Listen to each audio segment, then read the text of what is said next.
छात्रों, आज के इस वीडियो में मैं आप लोगों के साथ डिस्कस करूंगी एमआईसी के बारे में कि एमआईसी क्या है।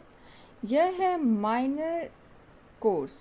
ठीक है, इसे हम चूँकि नया जब सीबीसीएस सिस्टम लागू हुआ हमारे बिहार में, तो सब्सिडियरी मतलब बिल्कुल पाठ्यक्रम का रूपांतरण हो गया, बिल्कुल एक बड़ा बदलाव हुआ, चेंज हुआ। तो पहले तो हम लोग सब्सिडियरी पढ़ते थे, लेकिन अब उसी सब्सिडियरी का नाम जो है एमआईसी हो गया है, माइनर कोर्स। ठीक है, छात्र कई बार मुझसे कुछ छात्रों ने मुझसे पूछा है और कुछ को इसमें कन्फ्यूजन भी होता है कि एमआईसी, ठीक है, एमआईसी और एमडीसी, एमडीसी का क्या सिलेबस है, ये सवाल रहता है। Multi disciplinary course, MDC, multi disciplinary course, इसका सिलेबस क्या है? तो छात्रों, मैं बताना चाहूँगी कि एमआईसी हिंदी और एमडीसी हिंदी, इन दोनों का जो सिलेबस है वो सेम है, एक ही है। ठीक है, तो किसी भी प्रकार का कोई कन्फ्यूजन आपके दिमाग में नहीं होना चाहिए। पहले सेमेस्टर के जो छात्र हैं, अगर वो एमआईसी ले रहे हैं तो उनको तो ये पढ़ना ही है जो सामने आपके दिख रहा है। लेकिन इसके साथ ही जो छात्र हैं जो एमडीसी जिन्होंने लिया है, उनको भी यही चीज़ पढ़नी है। तो चलिए हम एमआईसी के विद्यार्थियों के लिए इसको थोड़ा डिस्कस कर लेते हैं कि एमआईसी में क्या पढ़ना है। MIC first semester full form MIC का माइनर कोर्स, और ये सब्सिडियरी की तरह होता है। किसकी तरह होता है छात्रों? सब्सिडियरी की तरह। देखो, इसमें तुम्हें पढ़ना क्या है? इसमें तुम्हें पढ़ना है आदिकालीन साहित्य। आदिकालीन साहित्य क्या है? आदिकाल का नामकरण, काल निर्धारण, आदिकाल की प्रमुख प्रवृत्तियाँ एवं विशेषताएं। पहले यूनिट का पहला हिस्सा तो ये पढ़ना है। दूसरा हिस्सा क्या पढ़ना है? निर्गुण एवं सगुण भक्ति काव्य, इसकी क्या क्या धाराएं रही और इस काव्य की क्या प्रवृत्तियाँ रही, ये तुम्हें पढ़ना है।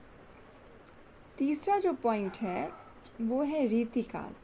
रीतिकाल हिंदी साहित्य का एक कालखंड है, इसका नामकरण, काल निर्धारण, नामकरण क्या है, काल निर्धारण कब से कब तक है, रीतिबद्ध कवि किसे कहते हैं, रीति मुक्त किसे कहते हैं, रीति सिद्ध कविता क्या होती है और इनकी क्या प्रमुख प्रवृत्तियाँ एवं विशेषताएं हैं, ये तुम्हें यूनिट फर्स्ट में पढ़ना है।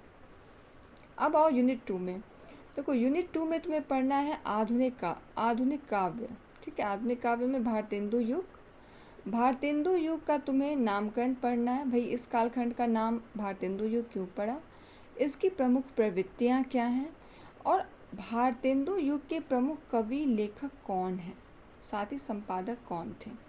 ठीक इसी तरह तुम्हें द्विवेदी युग पढ़ना है। द्विवेदी युग का नामकरण, उसकी प्रमुख प्रवृत्तियाँ, प्रमुख कवि लेखक और संपादक, तुम्हें इसको डिस्कस करना है, तुम्हें पढ़ना है। फिर छायावाद का अध्ययन है। छायावाद किसे कहते हैं, इसका नामकरण क्या है, इसकी प्रमुख प्रवृत्तियाँ क्या हैं, प्रमुख कवि और लेखक कौन कौन हैं, ये सभी छायावाद में आते हैं, ये तुम्हें पढ़ना है।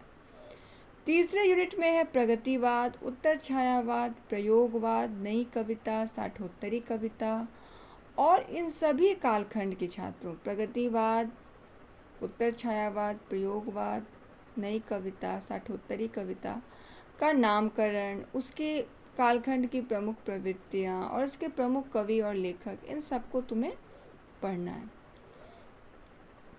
फिर तीसरे यूनिट का है जो दूसरा हिस्सा है वह हिंदी गद्य और उसकी विभिन्न विधाओं का विकास।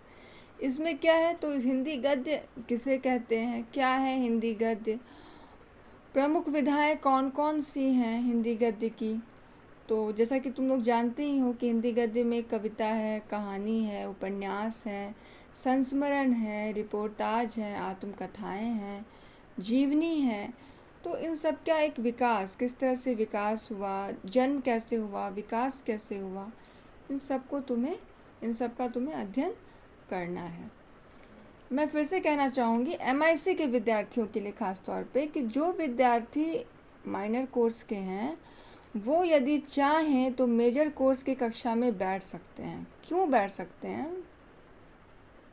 देखो, मेजर कोर्स की कक्षा में ऐसे छात्र बैठ सकते हैं। क्यों बैठ सकते हैं? क्योंकि मेजर कोर्स, इसका मतलब कि तुम्हारा जो ऑनर्स का जो टॉपिक है वो ऑनर्स का टॉपिक एमआईसी के टॉपिक से बहुत मिलता जुलता है। ये सारा टॉपिक तुम्हें मेजर कोर्स में भी पढ़ना है।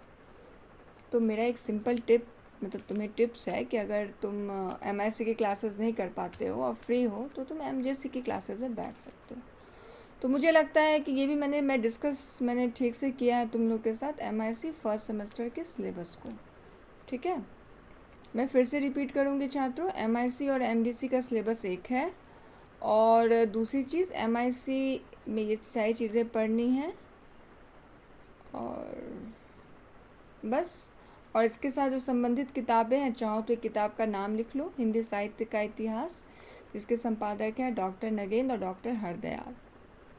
ये किताब पर्याप्त रहेगी तुम्हारे लिए। ठीक है छात्रों, फिर मिलते हैं।